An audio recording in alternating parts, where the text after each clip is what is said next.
Ya Ali Madad.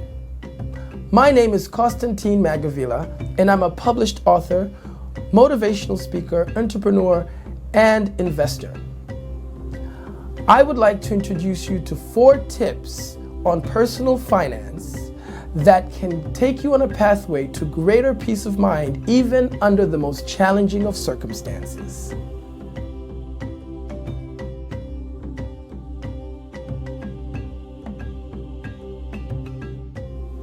To begin with, why is financial planning so important? Finances are the economic lifeline of a human being.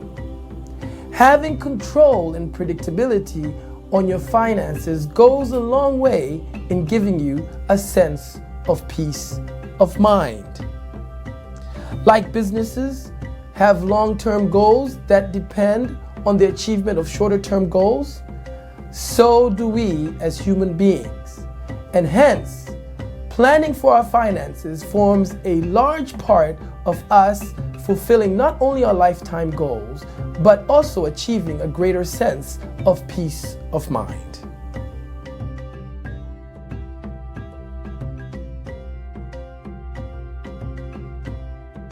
So what to do? Budgeting.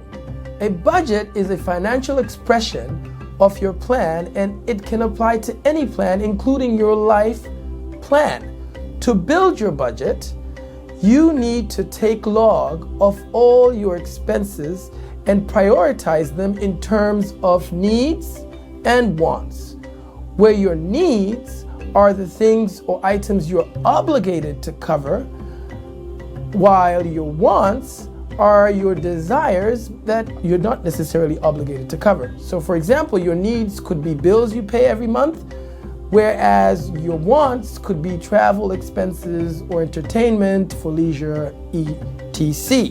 Your budget has to take into consideration your immediate commitments, like the expenses you have to cover on a regular basis, but also has to provide for your longer term goals or requirements. For example, building a home, retirement, and even investment.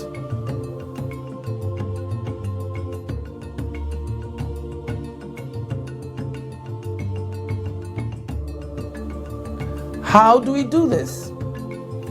Saving and sticking to your budget. Incomes may vary from person to person, but we almost will always need the same thing: financing for our needs and wants. Before preparing your budget, you first off need to establish your norm, your average income, bearing in mind that the challenge is not just getting money, but rather keeping money. Saving needs a lot of discipline and you accepting your norm and sticking to it even in the face of windfalls and erratic income. Saving requires that we sometimes reduce our expenditure by either cutting out excesses or reducing the costs of some of the items that we regularly consume. For example, instead of shopping at a supermarket where you can pay for things at a premium price because they're branded and packaged, you can shop at a nearby neighborhood grocery store where you can save up to 20% just simply by buying from this alternative channel. That would help you save and avail money for other activities. The greatest source of motivation to save and stick to your budget is to set goals for the money you want to save and to lock it away. Savings can also avail you funds for investments that can help you boost your normalized income.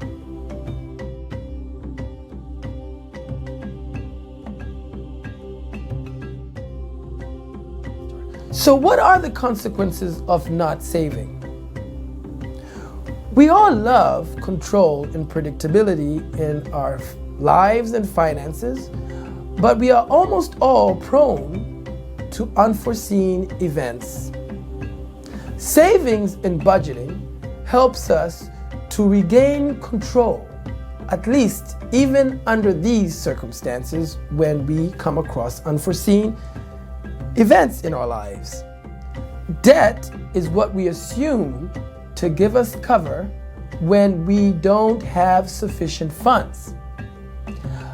But not sticking to your budget and the lack of saving will almost always expose you to bad debt, debt that does not add value and consequently exposes you to additional burden that may erode on your longer term commitments. For example, you may partake in leisure activities or entertainment activities that result into debt that you consequently will have to cover that will affect your ability to pay bills. So the entertainment and leisure activities are wants, but then you might compromise your ability to cover your needs, which are bills and other things that you have to cover.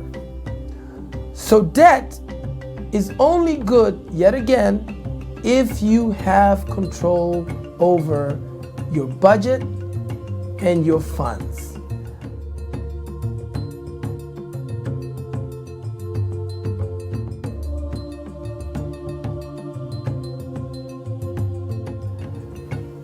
As a result, the one and most important thing that you need to take into consideration when you're considering your financial planning is discipline.